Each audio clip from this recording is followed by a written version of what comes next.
It doesn't matter what happens. It doesn't matter where you are, where you're hearing us from, what platform you're on. Every week we will start with John making noises to throw us off during the countdown. It is the StatrCast. We are back. It is the podcast from the lads at Statter.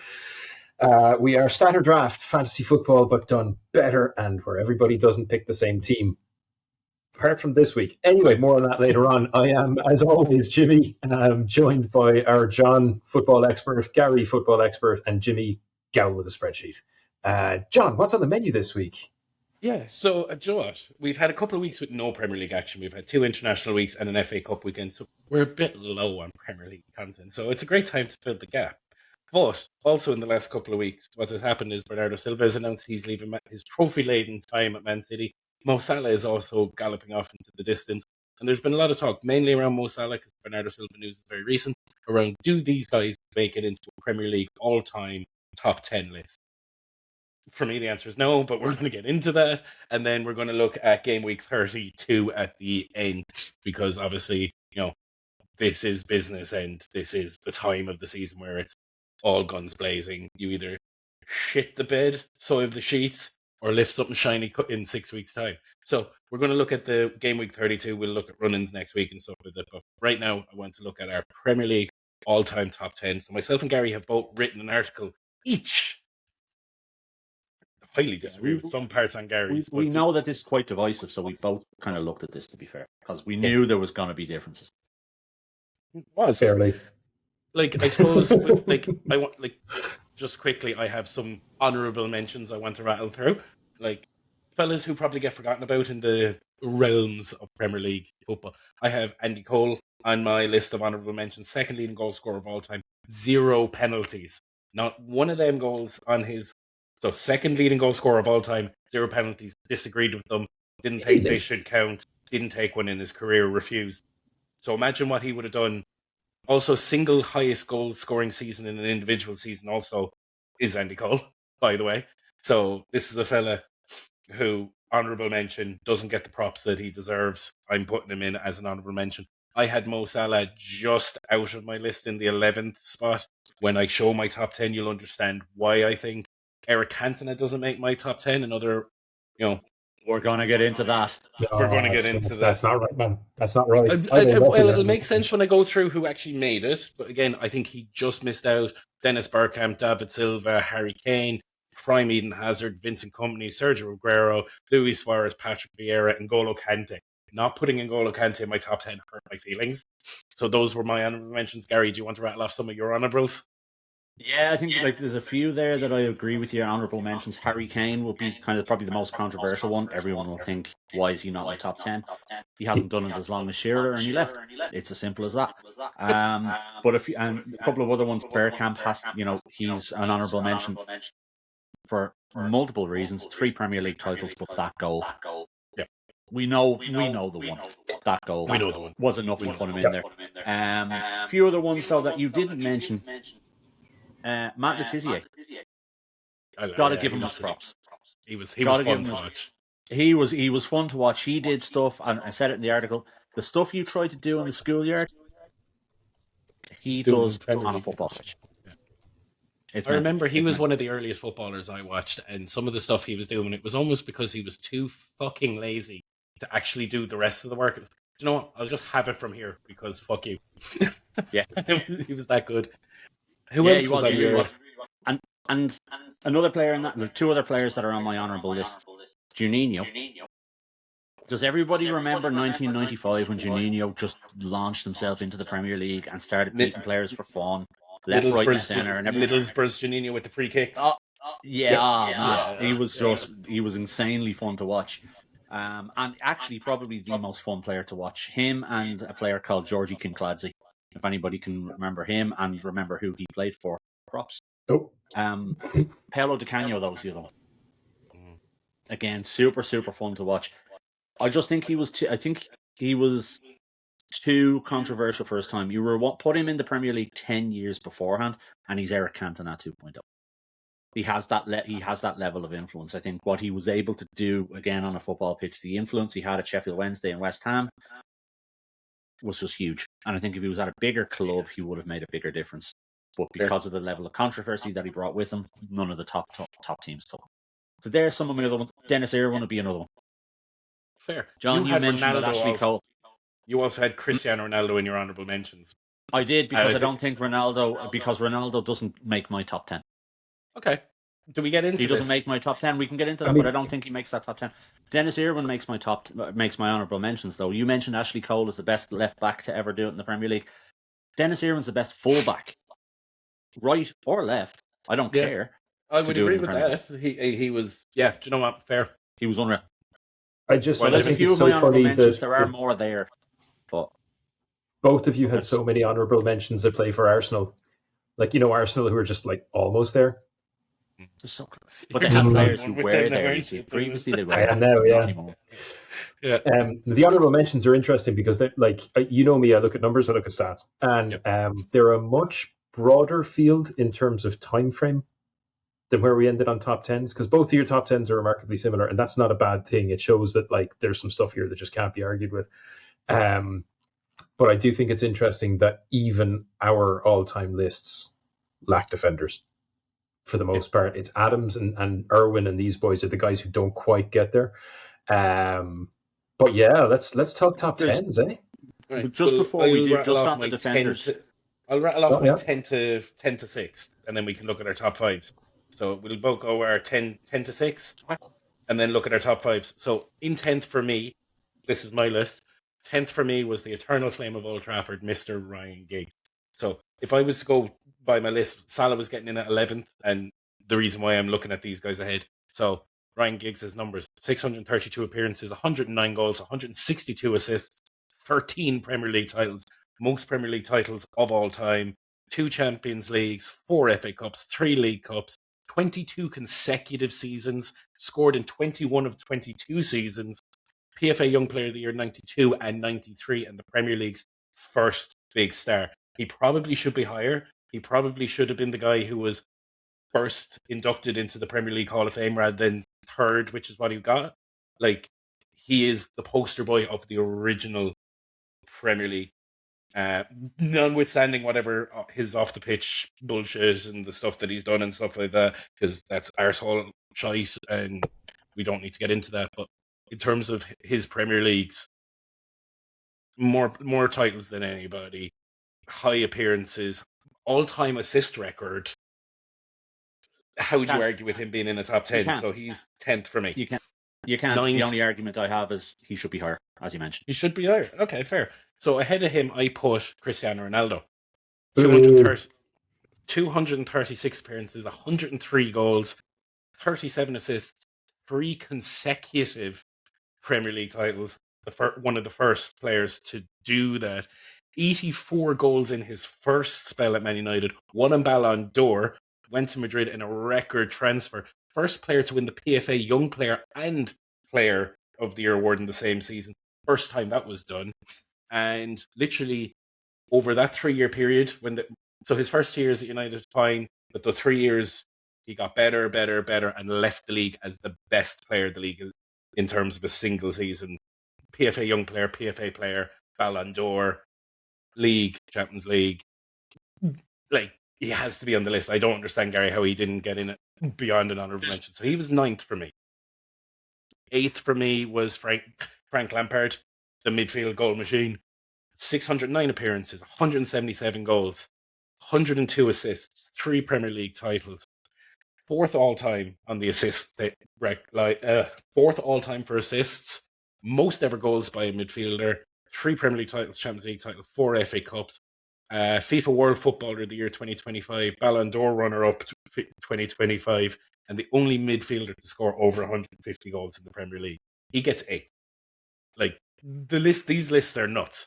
Ahead of him was Mr. Liverpool, Steven Gerrard. Would have made my top 5, but I couldn't put a fella in the top 5 who has no Premier League titles against his name. Like, harsh as it sounds. But 504 appearances, 120 goals, 92 assists. Only player to score in an FA Cup, League Cup, UEFA Cup, and Champions League final. FIFA World Footballer of the Year 2009. And stayed with his boyhood club, even in their darkest of days, being the shining light for them. Better than Frank Lampard. And the person who gets ahead of him, and this obviously ends my argument for the Scholes Lampard Jared debate because Scholes is number 6 for me. 499 appearances, 107 goals, 54 assists, and 11 Premier League titles. So take what Paul Scholes, take Frank Lampard's trophy haul, take Steven Gerrard's trophy haul, and Paul Scholes can sit there on his own and go, furthermore to that, Jimmy, right? So 11 Premier League titles. Most successful English player of all time in the league. 107 goals from midfield, second only to Frank Lampard on that. 3 FA Cups, 2 Champions League, 25 trophies in total. Xavi, Zidane have all personally said best midfielder of his generation. Generation that included Zidane, by the way. Zidane has openly said the best midfielder he's ever played on a football pitch. Paul Scholes, probably the one man that could drop into any era and stand out on a pitch. He was that good. If you dropped him into modern day football with how he played, he'd be the best midfielder on the planet, bar none, right now. And he played in an era that was probably the highest standard of that type of player. So that's my 10th to 6th. Gary. And look, there's a lot of players there. It's interesting listening to you talk about it there, John. There's a lot of players in there that I have higher up the list. We've already spoken about Giggs. We'll get into that in a second. Yeah. But just, you're talking about Paul Scholes. He just misses out for me. Just misses out on the top 10 for me. And it's more because I looked at this not so much from a trophy haul perspective. I kind of looked at this a little bit how players have influenced their clubs, the legacy that they've left behind. Although a lot of them have won some serious trophy hauls as well. So number 10 is Mo Salah for me. He beats. So it was actually kind of nearly like a 3-way tie for me between Salah, Bergkamp, and Scholes. The reason Salah gets in is the influence he had over Liverpool over the last 8 to 10 years. Do Liverpool win half the trophies? Not even they probably don't even win half the trophies without him in the team. He has the 38 game seasons. It wasn't that many trophies anyway. It's 2 Premier League trophies over 2 Premier Leagues, Champions League, and FA Cup. There's enough there. Yeah. Versus Paul Scholes. The reason he gets in, the reason he gets to the top 10 is that goal scoring record.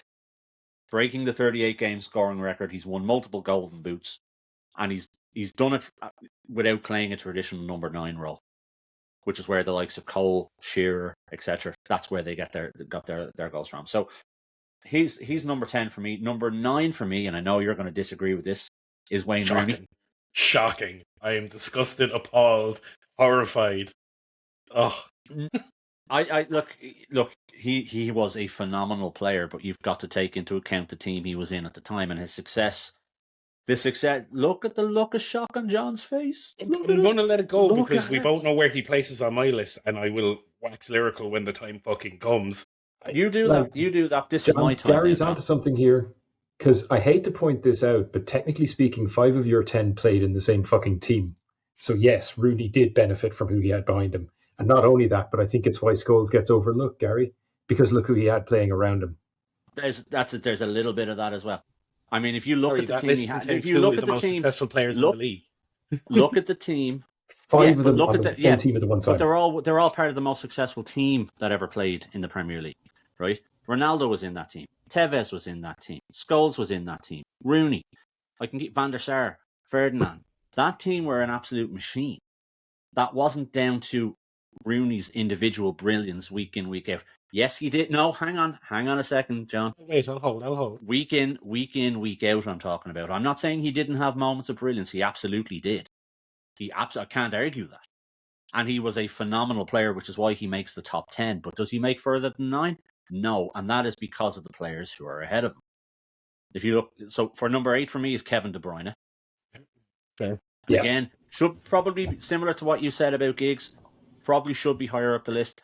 I have a graw for Kevin De Bruyne because of the fantasy football side of things. He has been in my team for donkey's years. I think any time he's been in my team for fantasy football, I've won the league.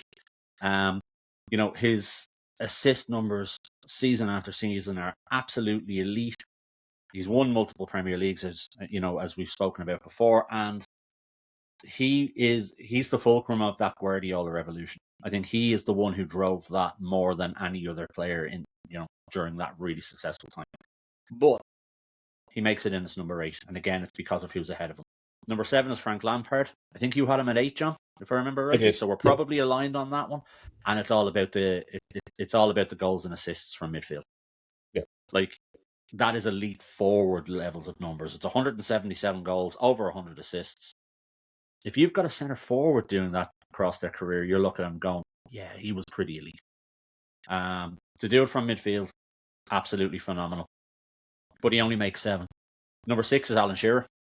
For me, holds the goal scoring record, which I don't know if it'll ever be beaten. Can't see it. I think if Kane stuck around, he probably would have beaten it. But I think Haaland can beat it if he stays. If he stays. If he stays, he'll beat it. Yeah, if he stays, but I don't think he stays. But that's probably a conversation for another day. But a player who has the highest record of goals in the Premier League and managed to drag Blackburn Rovers pretty much from nowhere, alongside a couple of elite players beside him, but pretty much the standout for that 1995 season was Alan Shearer. Okay. And then to get his move back to his boyhood club and was consistent there for probably 10 odd years. So 2 of those players you've named, I do have higher up on my list. Like, I do have Kevin De Bruyne on my list. He's higher up. Shearer is on my list. He's higher up. Wayne Rooney is on my list. He's higher up. So 3 of your 10th to 6th, I do have in my top 5, and I'll explain them. So after Frank Lampard, Alan Shearer, so that's your top. That's my top 6. 10 to 6. 10 to 6 for me. Yep. Fair. So 5th, Jimmy, your audio is non-existent, my friend. Just FYI, we've lost Jimmy momentarily, but myself and Gary can prattle. We can prattle on. 5th for me, I had Roy Keane in at number 5. There's a lot of Manchester United on this list. I know you have him. I had him in 5th. He's the best captain that ever lived in football. De Rossi, the Italian player, actually wore number 16 in honor of Roy Keane. We've all heard that story of De Rossi hanging on after an Ireland-Italy game so he could get Roy Keane's autograph. He was the midfield general that inspired a generation. To be honest with you, he was my inspiration growing up as a player. I wore number 16 on my 2 of my 3 school tours away. I intentionally wore number 16. I still have the number 16 in like my gamer tags and stuff like that. Roy Keane was my idol growing up in terms of a midfielder. Yeah. One of the most emotional games I've ever watched in football was both his Champions League semi-final and the game Ireland played against the Dutch. I know Jason McAteer scored the goal and everybody waxes lyrical about that, but Roy Keane was the fucking man. What he could do, and people, because of how good of a leader he was, I think people almost forget how good of a fucking footballer he was. Listen to any player that ever played with him, and if they're picking their 5-a-side and best 6-a-side teams, Roy Keane's first. Ahead of Ronaldo, ahead of Rudy, ahead of Scholes. Keane gets picked first because they're like, lads, you don't understand. Every pass went forward. Every pass went forward. His pass numbers are legit. Every factor. So he's 5th for me. Yeah. Gary, who got 5th for you? So 5th for me, but before we... Actually, no, let's go that and we can get into it. But 5th for me is Ryan Giggs. I know you had him further on down, but anyone who plays 24 Premier League season, crikey. Not giving him his props there, but scored in 21 consecutive Premier League seasons. 21 out of 22 seasons he scored in, 21 out of 22. He's got over 160 Premier League assists across that stretch. 13 Premier League titles. It kills me that I'm putting Giggs in at number 5, because as a Liverpool fan growing up, I hated Ryan Giggs because I knew he was going to cause me pain any time they walked onto a football pitch playing against my club, Liverpool. But he has to be in there higher up than I think you had him at 8 or 9, John. He has to be in higher than that. I do have justification for it. I have justification for it when you see, because you had somebody in your 7th or 8th position, Kevin De Bruyne, who I have higher in the list, and I'll explain why then it makes sense. Yeah. But for me, Giggs gets in there not only because of those stats that we've both spoken about, but look at Giggs in 92, 93, 94. He was the elite, pacey, tricky, final ball winger that you would want in your team. He really was. He could beat you without even looking at you. It was ridiculous. But then when he lost his yard of pace and lost his 5 yard of pace, he reinvented himself. He absolutely reinvented himself as a creative midfielder and still was elite. You've got to be something special to be able to do that in the Premier League. Never mind in a lower league, but to be able to change your game completely from one to another. He did it. And he kept himself elite while doing it. So that's why he's there at number 5 for me. Okay. As I said, I picked Roy Keane. Jimmy, where are you at? Again, for the benefit of our listeners who have been spared my voice the whole way along, I didn't do a list because I only started watching football 20 minutes ago. I think it's hilarious that the lads are absolutely loaded up with Fergie-era Man United players, but I will point something out here, right? Neither of you picked anyone outside a top 6 club except for Alan Shearer, which is a little bit telling. And also, I'm stretching the definition of Big Six there because I'm including Spurs. But Do you know what? the I two think names it's fair. that struck me with their absence, based on productivity, goals to game rate, influence on their club, were Kane and Aguero. And I'm sure that's kind of 2014 to 2026 bias because that's when we've been playing this league. Aguero surprised me that he wasn't there because he won everything there was to win at City and won a lot for them. Didn't he? Does he have a Champions League? He was gone, but he didn't win Champions League with them. He won a couple of leagues. He won everything domestically. He won everything domestically. Yeah. And to be fair, I would have had Aguero did make my honourable mentions, as did Kane. Yeah. Kane would have got it, but he has no silverware to show. And if we're talking best players, fellas, who dragged their teams through, like, there's no medals. Yeah. There's not a single medal for the Arsenal. I get it, and that's why Kane doesn't make the list and why you didn't want to put anyone that didn't have a Premier League in the top 10. And for a second there, I was going to pull you on that, and then I remembered Shearer actually played for Blackburn as well. Yes. That one completely went out of my head. I was like, Newcastle didn't win shit. But for me, like, Gerrard's the only exception in terms of, I think, if you're going to be in the best of the best, the cream of the crop of the best players who've ever played the league, you have to have a trophy cabinet to back it. You have to be able to say, I fucking did it. I would make one major amendment, though, if I may, on the bottom half of John's list. At number 9, you've got Cristiano Ronaldo. Yes. And I like to exclude him from things because he is a prick. A massive weeping prick. Yeah, who dives. well, I would say he has not only is he a diver, he has, through his popularity and his showboating and diving and showing off what a prick he is, made it more accessible for kids to grow up thinking that you're supposed to act a prick playing football.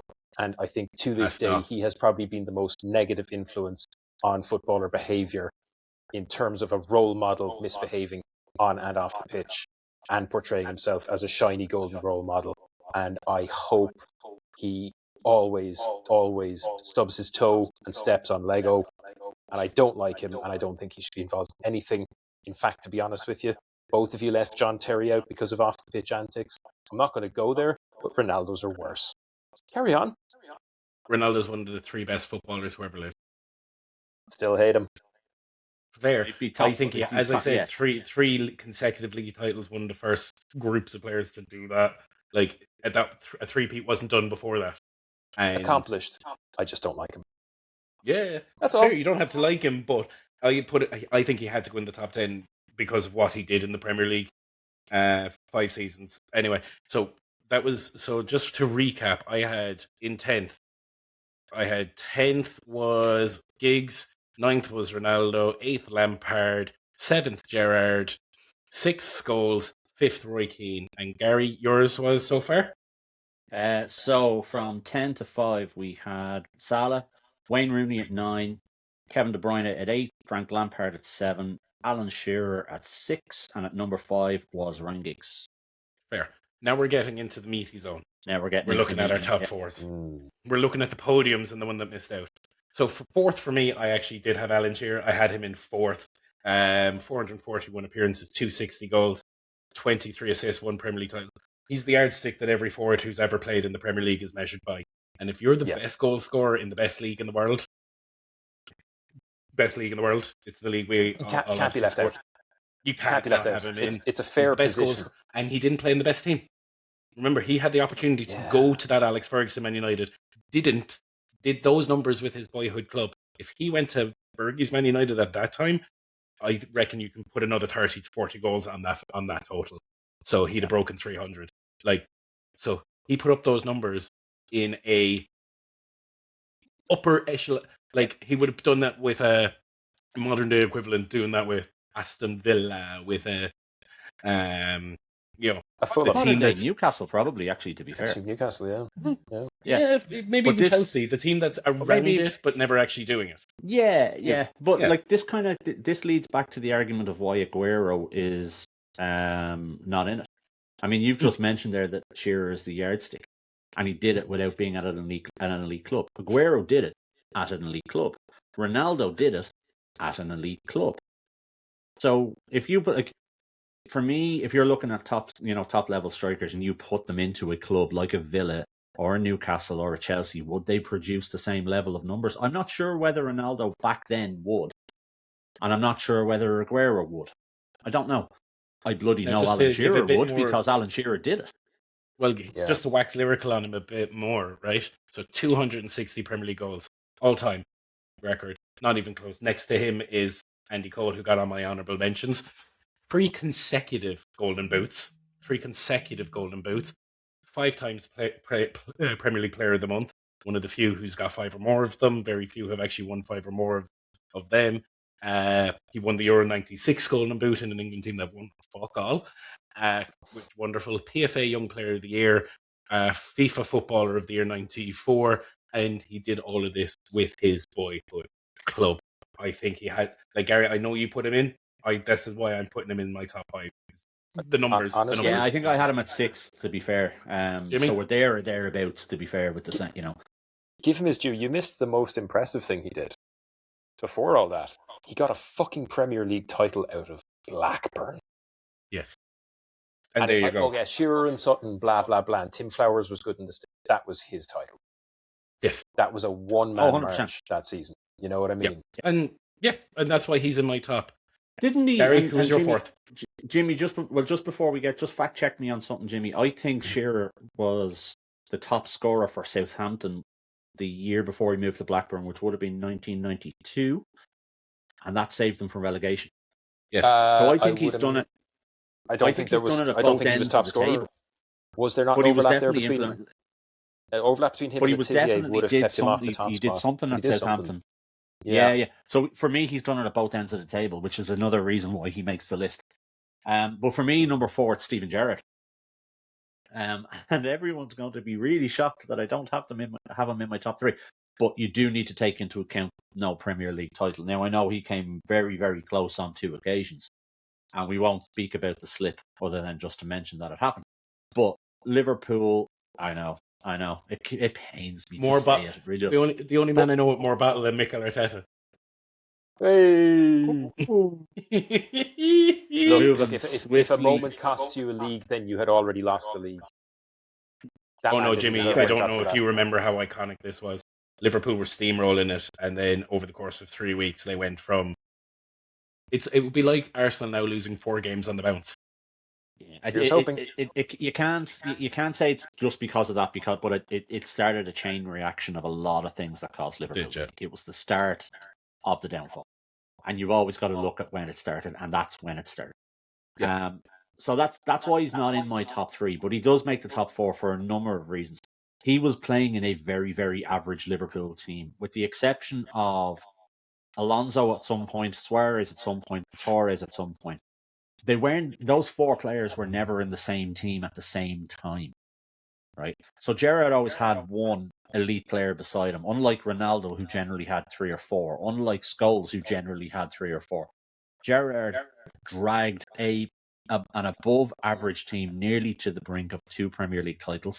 He dragged them to a Champions League final, Champions League win rather, in 2005, which they had no right to win, not even in the final, but way back against Olympiacos in the round of 16.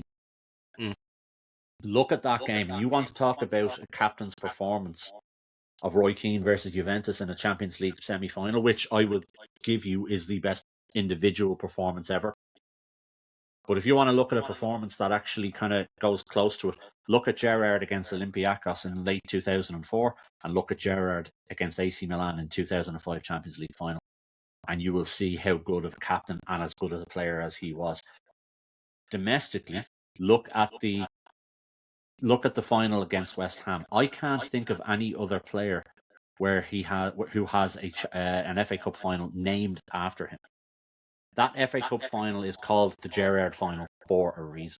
And again, he dragged Liverpool from the depths of losing to a penalty shootout, which they ended up winning. So he has to be in the top 5. He's number 4 for me, and that's purely because he was so close, but no cigar with a Premier League title. Here's where I'm going to shit all over your list with my number 3, because you had him in number 8. You had him in 8th. You had him in 8th. The best midfielder who has ever played in the Premier League, bar fucking none. And the reason why you don't have him higher is because of your goddamn rose-tinted glasses from your era. If you're actually going on reality, Kevin fucking De Bruyne is the 3rd best player who plays in the Premier League. Full fucking stop. Period. Put a hat on it. End of discussion. Here, let me rattle his numbers. 288 appearances, 72 goals, 119 assists, 6 Premier League titles, 119 Premier League assists, second all-time to Ryan Giggs, who had 344 more appearances than him. Let that one just sit in for a second. Second highest assister of all time with 344 games less. Okay? Before I get into anything else. For 10 years, from 2015 to 2025 when he left, most chances created in European football, bar none. End of discussion. That includes Messi, Ronaldo, Ozil, name them. More chances created than any of them. End of discussion. Was the leader of that team for the first team to get 100 Premier League points or more in a season, and created over 200 chances in the Premier League. A number yet to be matched. So if we're talking, he has the numbers. He has 72 goals, second highest assists, half the appearances as the guy who's leading it. If you gave him one more season. Also, the record is 20 assists in a season. He's done it 4 times. Henry did it once, and he's joined with him, and he did it 4 fucking times. Which is why he's in the top 10. Which is why he's in my top 10. You've turned into me. I love this, mate. You've gone so hard on the numbers, and you know I love the numbers. He's also a joy to watch. I just wonder about maybe, and this speaks to the differing approach that the two of you took to this, where Jay, you're following like De Bruyne is commander data for anybody who likes Star Trek, right? He's got this fucking calculating clinical thing. He's seeing in 6 dimensions when he's playing. He can see every permutation with the ball and what makes him so good at creating chances. He has football intelligence. Is he a leadership legacy figure? I don't think so. I think he is a titan at what he does, but I think he's a very important part of a much bigger machine. I don't think there's room for any leaders at City other than Pep. I really don't. Do you want to hear what Pep said about him? Just on that point, let me have one more piece, and then you can justify why you had him in fucking 8th, which is still ridiculous to me. Pep Guardiola said only Xavi and Iniesta are the only other midfielders who can light a candle to him that he's worked with in his career. I don't doubt the ability. And I think would question Pep knows ball. Pep knows ball. And I'm not a big City fan. I hate the way they've done things in terms of off the pitch for a long, long time, allegedly.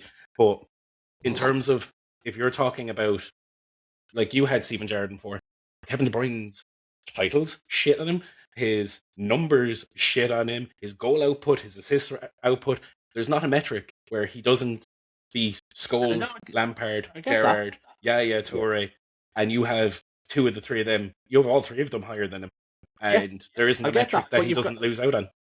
Yeah, but context other than is being shouty. Context is everything, right?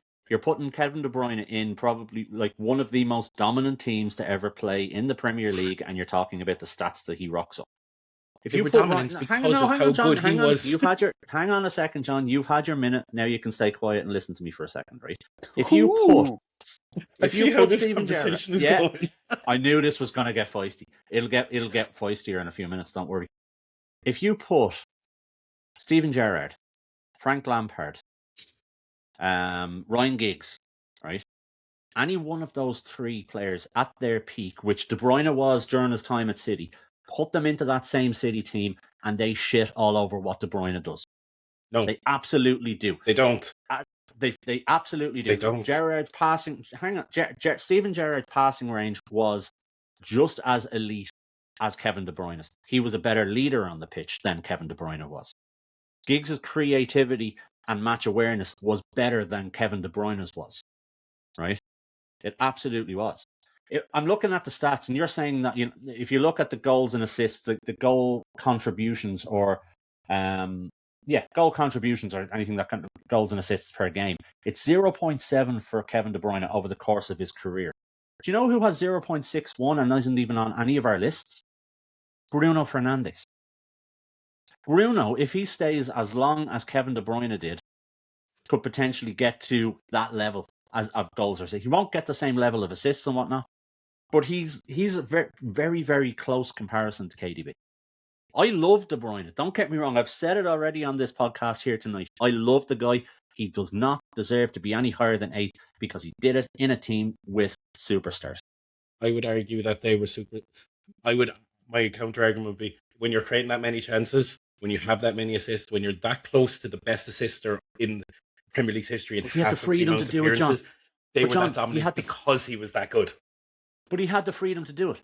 He had Fernandinho, who was probably one of the best central midfielders in Premier League, behind him doing. He had Vincent Kompany behind him. He didn't have to worry what was happening 20 yards behind him. So he had the freedom to do what the hell he liked. He had Aguero ahead of him who could put the ball in the net without even thinking about it. And Haaland. Steven Gerrard didn't. Someone had to get the ball to him, which was him. Rodri. I get what you're saying, Gary. You're saying that maybe De Bruyne had a slightly easier route to the statistical outlier place because of the squad around him. But he is still a statistical outlier. He is still miles ahead of everyone else. And which is why he's in my top 10. And he's in my top 10. But he doesn't deserve to be any higher than that because of the players he had around him. It's the same argument that I've made for Ronaldo. It's the same argument that I've made for Wayne Rooney. But yet he shits all over Ryan Giggs' numbers. Based on your same argument, Gary. Giggs did it over 20. Giggs did it for 22 years, and he did it at the start of a team that wasn't filled with superstars. You just said a minute ago that Ronaldo doesn't get in your list because he was in a team of superstars. So pick which side of the poison that you're on here. Come on. Giggs wasn't in a team of superstars in 92, 93, 94, 95. Ronaldo joined in what year? Hey. Don't shit talk Gary Pallister. So all I'm saying, if we're talking United here, John, there's multiple eras we need to be looking at. Yeah. And the Ronaldo era was full of fucking superstars who I've named. Absolutely. If you look at 92, 93, United, Lee Sharp, Brian McClare, Steve Bruce. Do we continue? You want me to keep going and list all the average players that were on that team and were made better by Ferguson? You mean Paul Ince, Gary Neville, Paul Scholes, no, Gary wasn't Pallister, in 94, 95, you're dreaming. Oh yeah, very poor team he was in at that time. But anyway, Gary, go on, listen. Give me your number 3. Like 97, 98.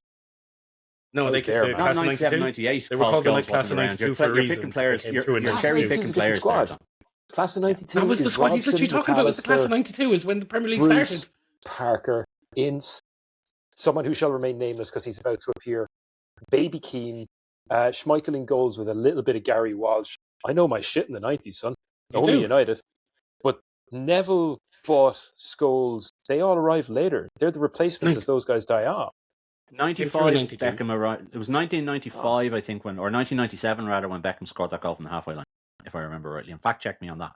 But it certainly wasn't 92, 93. 96 was Beckham after a year at West North End in 92. Anyway, who was your number 3? So my point stands. Anyway, number 3 for me is Thierry Henry. Oh. I know. And I'm overlooking. I hate it as well. I'm overlooking the international shite. But look, you can't not have him in the top. And John, this is probably something that we're going to agree on here, I think. I have him in number 2. Yeah. So we're kind of in agreement here. He's Arsenal's leading goal scorer in a team that had not in the team. Sorry, if you look at historically, that Ian Wright is an Arsenal legend. Dennis Bergkamp is another one. There's been plenty of out-and-out quality strikers that have played for Arsenal, and Henry has eclipsed a lot of them. He's won 4 Premier League Golden Boots. He was part of the Invincibles, and he was probably the best player in that team at the More time. golden So boots kind than of any have to player have in Premier League history, might add. Yeah. 4 golden boots, that's the most of any player. Yeah. 175 goals, 7th all time. As you said, Invincibles, 2 times FIFA World Footballer of the Year, and 2 times PFA Player of the Year, 20 assists in 2002, 2003, all of them from open play, so joint level with Kevin De Bruyne. So not one of them was from a set piece, by the way, Jimmy. Really? Bruno Fernandes is going to beat that record this year, but they will include set pieces. 20 from open play, no set pieces included. Yeah. Look, can I come in there's on an argument to be made for you him to be guys are higher. talking the head and the heart here, right? John is spitting facts and numbers, and that's the head, and Gary's talking about achievements, and that's the heart. And that's the pattern in these two lists. But you know me, I like the bullshit. Thierry Henry, we won't get into the international thing because we're 3 Irish lads, and anybody who's watching us, you know exactly what our problem is there, so we'll let it go this time. He's iconic. I don't say that about footballers often, but he's iconic. He has had a career of scaring the living shit out of defenders, a career of leading big name teams to win things, and Arsenal to win things. It's the last time they won anything, but anyway. He's stylish, he's intelligent, he's entertaining, he's a good pundit, he has an incredible read of the game. He has done it all, seen it all, been it all. I see no problem with him being at number 3 or number 2 in the list. But he doesn't get number 1, does he? I have him at number 2 for me. And do you want, look, he was Mr. Vavavoom. A whole fucking advertising campaign came out around just how fucking slick and sexy he was. Some of the football he played was scandalous. He scored against 34 of his 35 Premier League opponents throughout his career. There's only one team he didn't score against, and they were a team that basically he was injured. I think he missed one of the games. We only played them once. Can't remember who it was. I should have looked it up. I fucking didn't. But he scored against 34. I think it was Charlton. I think it's Charlton Athletic. It was one of those teams. If you're listening and you know, throw it down in the comments and enlighten us. If you know this, you are like the coolest, nerdiest, statsiest, geekiest football fan of the week. So throw it in the comments if you know who it was that Henry never scored against. Yeah, I should have looked this up in events. But look, most assists in a single season, 4-time Golden Boot. He's number 2 for me. Gary has him in number 3. I think we're both thereabouts. I disagree with Gary's top 2 personally. I think these are heart over head. I think these are, again, this is probably a generation difference here. I think they're heart over head more so than just straight up the best goddamn fucking players that the league's ever seen. Because I do have one of them. But anyway, who was your number 2? So for me, and again, kills me to say it, but for me, number 2 is Eric Cantona. Yeah. There's he has to be. He has to. So before Cantona came along, United were, I don't want to say bang average, but yeah, you can say they certainly weren't. They certainly weren't the force they were after he left. I mean, he turned up in 1992 with all of the swagger and flair and confidence of a French guy, and turned that club on its head. He was the missing piece in that empire. He really, really was. If you want to talk stats, he won 4 Premier League titles in 5 seasons. I mean, you've mentioned again. I don't want to keep harping on about Ronaldo, but part of the reason why he's in your top 10 is because he won 3. Cantona won consecutive 4 in 5. Well, he won 4 and 5, so I'm not going to argue with you over one where they missed out to Blackburn on the last day. Remember what happened that year? Oh yes, I do remember what happened that year. I do. Can I remind everyone? Jimmy, yes, you can. That he was suspended for half of the year after he brought us the greatest moment in the history of football, where he kicked a fucking racist in the face. Now, for anybody who's not sure of the context, I'm sure you all know, but he was sent off at Selhurst Park in an awful performance against Palace. He was getting racist abuse from the sidelines. And rather than take it, or wear coloured laces, or throw up a hashtag, or start a campaign, he kicked the racist in the fucking face. If there's any kids listening, now I know earlier on I said Ronaldo was a poor role model for children. Kids, kicking racists in the face is a good thing to do. If you encounter racism, kick it in the face. I'm all for that. I loved Eric Cantona's press conferences. Anytime he got near a microphone, the Seagulls, that whole he thing. Was box office. He was absolute box office. But he was box office on and off the pitch. And for me, the reason he's at number 2 is not so much trawlers and the Seagulls and stuff like that. Literally, Jim Ratcliffe named Jim Ratcliffe literally named the company that he bought Man United with Trawlers, Trawlers PLC in reference to that Cantona rant. And that's why. Cantona was But boss this is why dog, he's. But this is why he's my number 2, because his influence and I suppose his legacy is bigger than any other player to ever grace a football pitch in England. Didn't he retire at in the Premier League? Right? Didn't he retire United at 29? He did because he could. Because he could. He decided to. He retired early in his career because he wanted to become an actor. Yeah. Now he never did. He was never successful, but he wanted to become an actor. And I'm like, if you've got the balls to do that, your legacy is pretty set in stone. And yeah, I'm sure, John, you'll sit there and you'll kind of go, yeah, his stats and his assists and this, that, and the other don't stack up, and they don't. That's fine. He was, if you're looking at the goals, I think he scored 18 goals was the record he got in 1 year, which is not bad, but it's not elite when you include him against a Shearer or an Aguero or even a Haaland of these days. But the simple fact is, United would not have been as dominant as they were in that early part of the Premier League without him. He was the influence. And Ferguson, who, for my money, Ferguson is the best manager to ever manage in England, bar none. Comes, he beats Brian Clough into a very close second, but he really, really, and for him to say Cantona is the one who started it all pretty much, he was the missing piece. He has to be in there. I will not have a bad word said about Eric Cantona. He's only number 2 because of who's my number 1. Like, he was a joy to watch for me.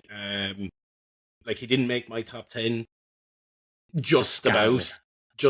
But him and Mo Salah just about didn't make it. And, like, it was very hard for me when I was looking at my list going, who am I taking out for this? Like, as I said, 10th was... So, before we pick our number 1, before we both list that, and I'll let you do your number 1 first, because you fucking annoyed me with what you said about my number 1 earlier on, and I'm going to rant. So my top 10 so far was, and this is why why Cantona and Salah didn't make my top 10, just about, because as I said, 10th was Giggs, 9th was Ronaldo, 8th was Lampard, 7th was Gerrard, 6th was Scholes, 5th was Keane, 4th was Alan Shearer, 3rd was KDB, 2nd was Thierry Henry. So that's my list, bar my number 1. Gary, who's your top 10 before your number 1? So my top 10 before I get to number 1. So in at number 10, we had Mo Salah. Influence on Liverpool, we spoke about that. 9, Wayne Rooney. 8, Kevin De Bruyne. We've had a pretty heated debate about him already. 7 is Frank Lampard. 6 is Alan Shearer. 5 is Ryan Giggs. Number 4 is Steven Gerrard. Number 3 is Thierry Henry. And number 2 is Eric Cantona. Number 1. So, given that I haven't mentioned them in my list so far, or any of my honourable mentions, it's probably quite easy to guess who my number 1 is. Jimmy, would you like to have a stab? Give me a drunk bill. Jamie Vardy. Now, I know who your number 1 is, Gary, because as I said early on, it's heart overhead this evening with you, and I love it. I love to see it. I don't think this one is heart overhead. And John, you said something. So just to clear it up, Roy Keane is my number 1, and will always be my number 1. And if I'm picking a 1 to 11, the first player I'm picking every day of the week and twice on Sundays is Roy bloody Keane. And John, you mentioned earlier on that if any, multiple players, when they're talking about picking their 5-a-side teams, Roy Keane is the number 1 that they put in there. There's a reason why you do that. It's because he was the ultimate footballer. You want to talk about box-to-box midfielders? Roy Keane is in there. You want to talk about creativity and getting into the box early like Frank Lampard? Roy Keane could do it. You wanted to talk about somebody who could break you in two as soon as look at you, like Vinnie Jones or Julian Dix? Roy Keane is there as well. You want to talk about inspirational captains like Steven Gerrard, like John Terry, like Tony Adams? Let's talk Roy Keane. He ticks every single box that you can think of for a footballer. Are none. Other than he doesn't score a truckload of goals and give a truckload of assists like Kevin bloody De Bruyne. I don't care. He does enough of everything else so other players around him can do it. I'm not going to get into the amount of trophies that he's won.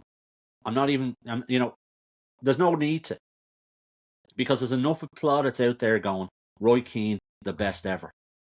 It's as simple as that. He is the best player to do it overall on a Premier League pitch. He is the player that you are picking in your 11 before you're picking anybody else. It's him. It's as simple as that. It's him. I love Roy Keane. As I said, he was my idol growing up. He came fifth for me because just in terms of out and out footballers, the guys ahead of him for me were literally talking Kevin De Bruyne, Thierry Henry, and Alan Shearer. Like they're like for me. You having these Alan guys Shearer were ahead of Roy Keane just absolutely the yards. It's because he's the yardstick of the goal scorer, and it's the hardest thing to do in football. Keane is is the score the goals. yardstick of midfielders. Until Kevin De Bruyne. No.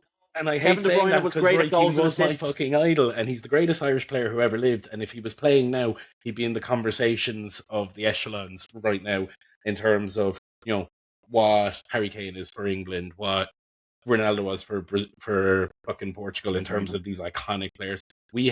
Gareth Bale for Wales, Roy Keane was that for Ireland, and then fucking some. So I'm a Roy Keane lover. I just don't think he's the best Premier League player of all time. Who do you top think five? is the press? Who do you think my is number one? Who's your number one? Come on, I know who it is, and I totally you disagree. Fucking do, and I'm just stretching out before I say this because he is the best fucking player who ever lived. He's the Premier League's second leading goal scorer of all time. He's the third highest assist. So somebody has more goals. Okay, go on. He's the third best assister of all time. He's the only player in the league with over 200 goals and over 100 assists. The only player who has them both. 5 Premier League titles.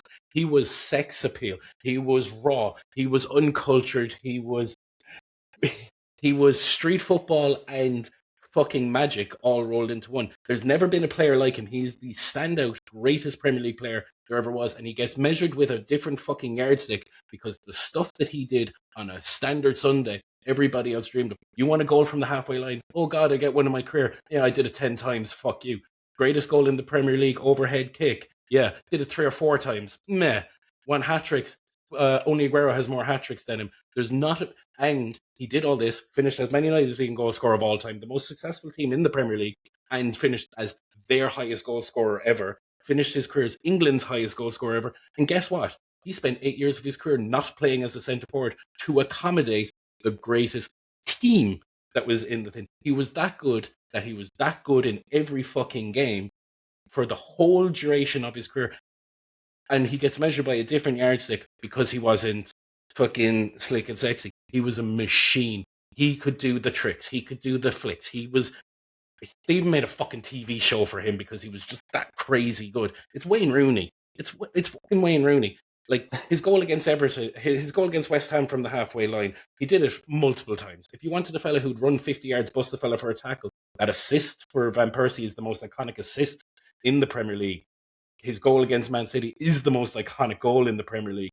And he did that most fucking weeks. How would you not be the best goal scorer in the best team ever in the league and not be the best player in the league while also being the second highest goal scorer, third highest assist, 5 Premier League trophies, and didn't even play as a centre forward because he spent years accommodating Ronaldo, accommodating Tevez, played for 3 years as a centre midfielder when they lost Roy Keane as well later in his career, and he still put up numbers.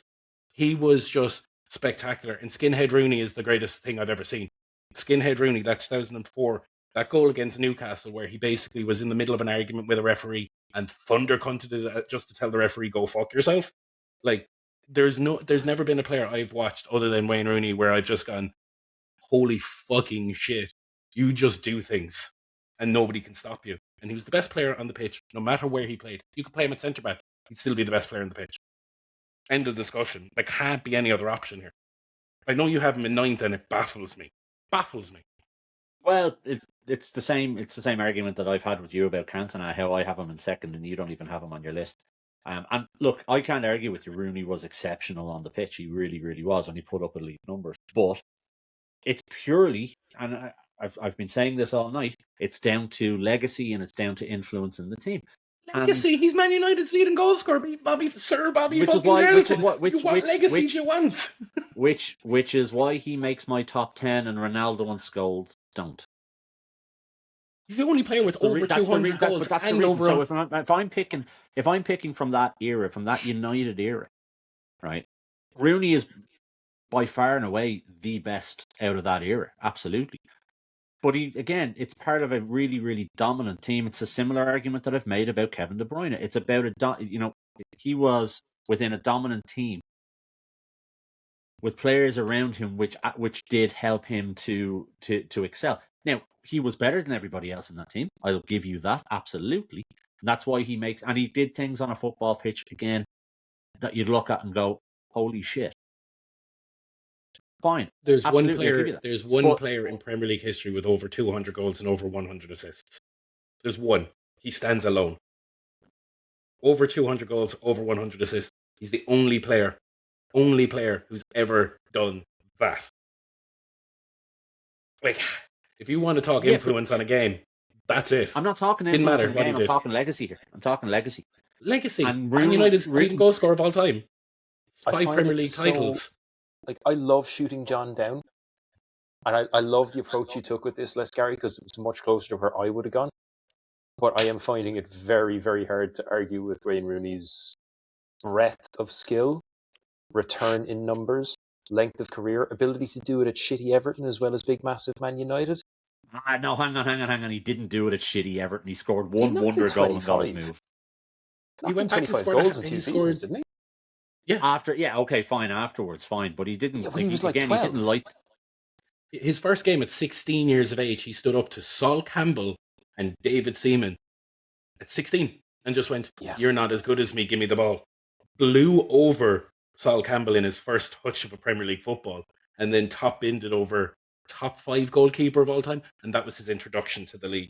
England would have won the Euros in 2004 if he didn't break his foot. He beat France by himself. That game against France, talk about Roy Keane against Juventus, talk about Steven Gerrard against Olympiacos, talk about David Beckham against Greece, Richard Dunn against Iran. Pick a Wayne Rooney against France is the single. Claude Makelele has even gone, I've never seen a child like this. He was 18 and he ran a team of Makelele, Zidane, Henry, Marcel Desailly, Fabien Barthez by him fucking self. And they all came off the pitch going, what have we just faced? And he did that alone. Like, there's no question here for me. I think he's the best player. I think he gets underrated because of how much he was capable of doing. Like, players score that halfway goal once in their career. And because he did it 4 or 5 fucking times, it's just like, that's just Wayne Rooney. Because he was that far beyond everybody else, it's like he gets measured on a different yardstick to everybody else. That's just me.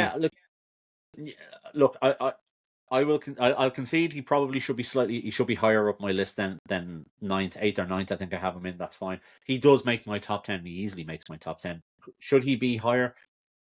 Okay, fine. I'll concede that. Is he number 1? No. And the reason he's not number 1 is because, as I say, the legacy that players ahead of him have left behind.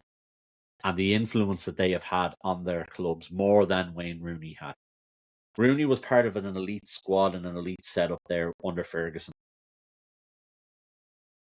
I think it's absolutely hilarious get the numbers that he got to. That you could actually define Ferguson's era up to Roy Keane leaving and from Rooney arriving, and the overlap is like that wide. I think what you're showing, this is the most generational, and not generational, but like Ferguson generational gap between the two of your lists is the number 1 slot. Like there is a phase of Ferguson up until Keane leaves, and we all know how that went. That's a fair point. And then you've got, the Rooney, Ronaldo, fucking, Vidic and Rio and all these boys. He was the best player in that team. Yeah, I think he probably was, and not just because I don't like the handbag guy, but best player of. But I think you've touched on it there, Jimmy. I think that keeps him off. The only reason I actually think you've hit the nail on the head, Jimmy. I actually think you've hit the nail on the head because I'm probably about 10 years older than you, John. Fair. Give or take. And if you look at if you take, like, there's been multiple eras of Ferguson United. Let's be clear. United are the greatest team to play in the Premier League so far, bar none. I think I think we can all agree on that. And if you look at and I think we can probably agree that Ferguson, if is not the best, is top 2. Yeah. Right. I mean, you can make that argument, but the first era of Ferguson was kind of probably my era. The second era was John's era. And if you look at the player who had the most influence during my time watching United, it was Roy Keane. If you look at the player who had the most influence during the time that John was watching them more, it's Wayne Rooney. I rate Keane higher because of the influence he had in a team that had less fully elite respect that as well. superstars in it. I fully respect That's that why too. I put Keane up there where I put him. Do you know what I the mean? way So I said about this Jimmy, yardstick that players right are measured by, and this is why I say about this yardstick that players are measured by. The only two players in world football who were better than Rooney throughout his whole career happen to be the two best players who ever played football in Messi and Ronaldo. That's it. You don't finish as the only guy with over 200 goals and over 100 assists, the only man to do it. You don't finish as the best team in Premier League's history, all-time leading goal scorer. You don't finish as England's all-time leading goal scorer.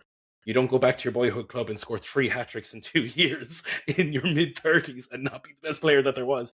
But Messi and Ronaldo were putting up ridiculous seasons at that time. So that's the only reason I think he doesn't get the graw that he should. That's me. Anyway, that's our top 10s. I'm happy with that lovely 10. Argument. But before we wrap, there is a matter of week 32 Premier League football. So let's have a look at the fixtures. Let's see how Arsenal are going to fuck it this week. And we're going to look at the fixtures and we're going to pick out who are our assets for the weekend. So the first game up is West Ham versus Wolves. Ooh, the 6-pointer down at the bottom. Talk to me, Jimbo. Souček. Hate to say it, but he was on form against a certain nameless international team a couple of weeks ago. He came on, changed the game. And he is going to take that passion and that run that Czechia are on. Another 2-2 penalty win against Denmark, by the way. I have said if he's going to stay up, it's the donkey at DM is who keeps you up. And I think this is his week to go hell for leather. This one will be won by desire. This one will be won by who puts more work in. I think it's West Ham by an inch. I think it's Souček that does it. Hard to argue. Somerville would probably be my pick for West Ham in this, purely because Wolves are leaky at the back. And he had a half decent game against Leeds in the cup. I think if we'd gone through the podcast and not mentioned Leeds, Dermot would have killed us. I have my curveball, which is Matthias Mane for Wolves. West Ham don't have a goalkeeper right now. They brought on the child for his debut. Who I don't know if he saw the FA Cup over the weekend, but they had a fella. I can't even tell you his name, to be honest. But they're so goalkeeperless that this fella was on loan at Boreham and Wood up until January. They took him back, and he got his West Ham debut 5 minutes before a penalty shoot. And that's going to be their first choice keeper at the weekend. So I'm picking a Wolves-based attacker, Matthias Mane, danger man, I think. Unless that West Ham defence can suddenly get prime Nuno'd, and they do that against big teams, they don't do it against the bit little teams, I'm going to punt on a Wolves attacker against a very inexperienced goalkeeper. So that's my move on that, if you want a little sleeper agent pick. It's there. A good sleeper, that, yeah. It's a good sleeper, that. I think it's a nice little outlier. Nobody's going to look at that. Saturday morning, never back the early kickoff is what they say, and it's Arsenal versus Bournemouth. Oh, I'm actually looking forward to this one. I got to be really boring here, lads. I'm going to be so boring with my pick for this game. I don't see Arsenal conceding a goal. I'm going to say Saliba because he's fit and he's safe as fuck. Arsenal have a lot of injuries. Yeah, but he ain't one of them. I think Bournemouth might get a result here, and I think Rayan, whoever we're actually pronouncing it these days. He was actually in the Brazil squad over the internationals. He made his international debut over the international break, and I think he's going to be coming back to Bournemouth feeling like Billy Big Bollocks, and I think he puts in a performance. Yep. I don't think Bournemouth get the result. Bournemouth haven't won a game in 5. I think the last place they're going to get it is away to Arsenal, with Arsenal and squeaky bum time for the next 12 or 6 weeks. Who are you taking? Who are you picking, John? Ben White. Well, that's actually not a bad shout. They have a lot. Arsenal have a few injuries at the back. Nkapé's out, Timber's out, Calafiori's out. Ben White is going to start. He did get into the England team ahead of Trent over the internationals. He's got. I remember Jimmy, we talked about this 2 weeks ago. The fellas who are on the fringes of the World Cup teams that are going to be fighting for their spots. Ben White right now for the next 6 weeks is going to have to be the best version of Ben White. So I'd be plucking on him. If you're looking for someone who'll get a sneaky assist from a set piece or a flick on or something like that, we know Arsenal love their corners. We know that their defenders have historically throughout the season done rotation. So I think he can pop up with something. And he's also the type of player, like you picked Saliba. It's under the same theory, but a lot of people are going to have a Saliba. So if you're looking for an outlier and someone who can pick you up points out of the pocket, I'm sneaking through a Ben White. Great shout. We're all happy there. Brentford Everton. Boring Hard one 0-0. to call. The regular ones at Brentford would be a little bit itchy for me right now. I know, Thiago, Nathan Collins, and yeah. I'm not seeing a lot from either team in the last few weeks that's really jumping out at me. Thiago is if you have him, great, then you're not playing draft because somebody else has him. If you don't have him, this isn't necessarily the week to test him. This is two very unpredictable teams who can have good weeks and bad. It's Brentford at home, who are safe as fuck. It's Everton, who are a total wild card this year, the way Palace were last year. I'm going to be a big, big bitch and say avoid the hell out of everyone on both teams this week. I was actually going to say James Tarkowski. The way Brentford, both of these teams play, there's going to be a lot of falling box on both sides. So if you're looking for someone who's going to get aerials and stuff like that, Tarkowski's one of the best penalty box defenders in both boxes. So I'd be looking at, if you have to look at a player from this game, it's going to be Tarkowski for me. If you have to look at a player from this game. Similar for me, except on the other side with Nathan Collins. But similar argument for what you've just said for Tarkowski. But I think it's got nil-all written all over. I think it's. If you're, to be fair, I think people probably have Tarkowski and Collins. If you're looking for somebody that you need to put in midfield, Garner's not a bad shout. Had a decent international break. Might be somebody that to look at, but yeah, I wouldn't be. There's better value out there. Burnley Brighton. Well, for every single fucking reason. English Matoma. On the fringe of a World Cup squad, maybe, possibly, somehow. All he has to do is score more than everybody else. Highest form of his life. Recent form. No injuries. Touch wood. Burnley or Gash. Everything says Welbeck this week. And again, I'm going to say, if you are worried about minutes, Ferdy Kadioglu is always worth a look. This is the kind of game that if Brighton don't win, we can forget about Europe.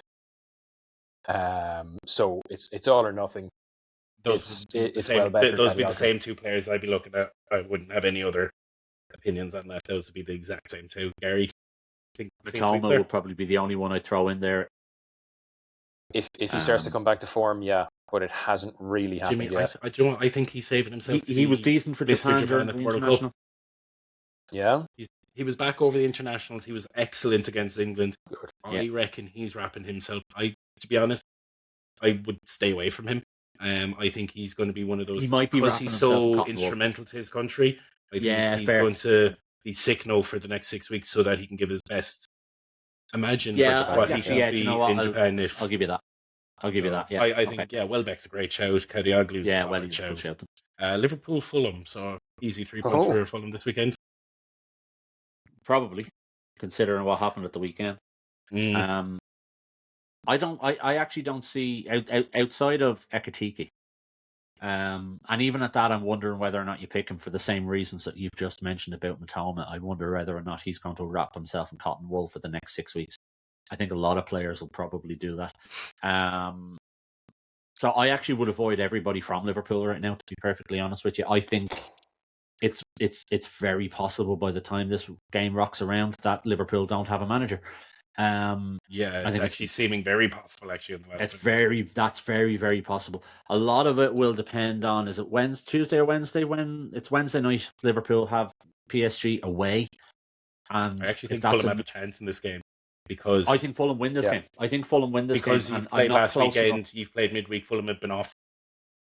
Yeah. There's actually a chance. But I'm not close enough to the Fulham squad to kind of to give an opinion on who to pick. So I'm going to leave Harry Wilson. That's it. I was thinking Harry Wilson up against his old team, nail in the coffin. Yeah. Wales aren't going to the World Cup. He's playing for a contract either at Fulham or somewhere else. Yeah, Josh King is back as well. I'm going to throw out a little bit of love for two fairly solid all-season players, just in case it's a get-stuck-in moment. There's two lads on that team who I don't think need a manager, and it's Szoboszlai and Van Dijk. So Van Dijk will wrap himself up because he missed the last big tournament for the Dutch. Yeah. And the Dutch are considered fifth favourites for the World Cup this year, which I have no idea how. But which is why Van Dijk will wrap himself up. Yeah, but Van Dijk will. Yeah. No, but I can see the argument of Van Dijk now. This is his I actually think he's going to leave in the summer. I think he's going to be the last of the legacy that leave in the summer.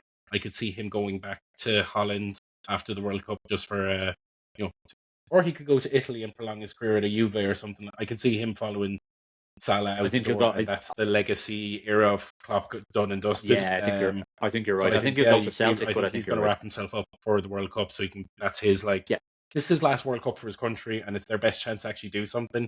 So I agree with that, and I'm thinking Harry Wilson. Wales aren't going to World Cup. He's out of contract in the summer, so people are sniffing. Okay, United. So Harry Wilson's the one for me. Yeah, I'd agree with that. Palace, Newcastle. Newcastle backs. Yeah. Dan Burn. Theo. Dan Burn. What do you call the young fellow who keeps scoring? Can't pronounce his name. Newcastle back. Hall, Theo, Dan Burn, Theo. Mento. Yeah, any of those. Pick your poison. Move on from that. Forest Villa. I like Villa. But I think I like Forest in this one. Villa are a draftsman's nightmare this year because there's never consistent form out of any of them. It's patch here, patch there, patch here, patch there. At a player level, they're a fucking nightmare. It's like Brighton were at the start of the season. Good team, bad players, not in terms of fantasy assets. If you have to, I mean, again, it's safe bets with Forest, isn't it? It's Morgan Gibbs-White. It's Gibbs-White. Gibbs-White, Elliot Anderson are the two. Yeah. On the Villa side, I think you're looking at on the Villa side, Watkins and Rodgers. It's Morgan Rodgers and John McGinn. Yeah. And possibly Watkins because he'll probably have a fire up his backside to get into that squad. I think he was actually left out of that squad for that purpose. Yeah, so do I. Yeah, actually, do you know what? Get yourself a big old slice of Ollie Watkins. He's about to hit his career bet. Yeah. Again, these fellas on the fringes of their internationals, he was left out of a 35-man panel. I think that was Tuchel going, one, buck up or stay away. But I also think he wants to have a look at Dominic Calvert-Lewin and Solanke in a camp. He knows about Ollie Watkins. He's seen him. He's had him in camps. I think he wanted to have a closer look at the other two boys. So it was easy. So Watkins, rest up and make sure you hit form. Yeah. So Watkins is a great fucking shout, Gary. Sunderland Spurs. Please let it be Sunderland. Please let it be Sunderland. I will go on the record and say I want Spurs relegated. Just for the shits and gigs. But it's Brian Bobby. I think for Sunderland is the pick for me. I think Sunderland, and I think Sunderland win the game as well. I think that. I love Robert De Zerbi. I do. I love Bob De Zerbi. We've talked about this before, but just a minute ago, I realised that in my Google history, it doesn't say Spurs manager. It says Spurs manager this week. That's where they are. Fucking chaos. Constant chaos. Constant disarray. There isn't enough time for him to do his thing. I think Sunderland win, but I don't think I have a solid asset there. I think this is another avoid game. There's too much to play for and not enough players who are standing out on either team at the moment in the absence of Xhaka. Maybe. Is Xhaka back? Maybe. No. Yeah, but Sunderland's season is done. I think they're one of the few teams on the beach. They've done what they've done. Spurs are fighting for their life. New manager. I think this is new manager bounce territory. Pedro Porro will be my pick. It's new manager. De Zerbi traditionally isn't great coming in, but this is do or die for Spurs, and the players all have a lot to play for. So I'm going to go Pedro Porro being safe as houses, especially in a De Zerbi system where he's just going to be like let free to whip crosses. So I think if you have to pick something from this fixture, I'm going Pedro Porro. But again, overall avoid if you can. I think so. That's fair. Chelsea City. This is one of the big games of the weekend. Haaland. City look dangerous. Ryan Cherky and Haaland. Yep. Hammer. Jerky Haaland. Who? Hammer. Yeah, fair. I think City again. I think City have hit their stride right at the right time. Them beating Arsenal in the Carabao Cup final looks like it's that. That was the catalyst. Yeah. Maybe. Maybe. Yeah. Outside bet if you don't have him, Nico O'Reilly. He seems to be doing an awful lot from left back. That's the one. Because everyone's going to have Cherky and Haaland already, so if you're looking for he's somebody... He's listed as a defender in our system. He's listed as a defender in FPL. He plays as a left back or a fucking 10, or as a midfielder. He can play all three in the game. Nico O'Reilly's you know what? Yeah, Nico O'Reilly and Cole Palmer are... Yeah. They're the picks. Yeah. Manchester United versus Leeds. There's one answer only, and we can just wrap this up with Bruno Fernandes. That's not the only answer. I'd Not the only avoid answer? players from both sides on this because I think this might be a No, bloodbath. Slavy, big giant Yep. forehead. Yep. Like trying to crack into England team again, as we discussed last week. He will be working like a lunatic. He works at both ends of the pitch. I mean, there's a lot to He's suspended laugh for at this about one, the though. guy. He is Oh, suspended. he's suspended, isn't he? He got that red. Yeah, cool. got So the Bruno. Yeah, Bruno. Who are you saying, Bruno. Gary? No, I think you avoid altogether because I think it's going to be a bloodbath. I think there's going to be multiple red cards in this. And it's a late night game as well, so the Leeds crowd will be extra feral, even if they have to travel. It's they a don't Monday. Have to It's a travel far. Monday night ball. It's a Monday night game. I think Like this gets Leeds and Manchester dirty. literally went on for 30 years. They were fighting each other. Yeah. Yeah. I wouldn't get in the middle of that shit, man. Like when Game of Thrones is based on you, it's probably best to step off. But I would best be to stay saying away from Bruno it. because it's Bruno. He's the player of the year. I've seen so many Arsenal fans getting moody over that. But he's playing a game every year because we're playing the Champions League and we're playing this. It's called the Premier League Player of the Year for you dumb fucks who don't get it. And the best player in the Premier League this year has been Bruno Fernandes. And if anybody is actually watched any football this year, they can't say otherwise. Like, Declan Rice has been very good, but he's not been the best player in the season. Did we just agree on something, John? Yeah. And do you know what? That's a great place to wrap this. And Jimmy, where can you It find is. these articles and everywhere else that exists? Well, as you may have Now noticed that me over and the last Gary are hour, friends again, I think it's a great time to wrap it. the last hour, as you've stuck with us, you will see that these two men do all the work and I just do all the yapping in the middle, and our website is no different. If you head over there, you'll see a little bit more deep analysis of the top 10s over on STATR, that's Statter, STATRdraft.com. If you fancy some live chatter, you've got our Johnny is always live when there's football on over on the old TikTok. Follow us on Instagram, follow us on Twitter and Flimflam and Blip Blop and Boopity Doo and Nabtube and all of the other places. We are everywhere. But that, I think, is us for the night, boys, isn't it? I think so. Look, Gary, as much as we disagree on certain things, we do agree on certain things. Jimmy's never going to win a league. And on that note, no, he's good day. Talk to you next week, boys.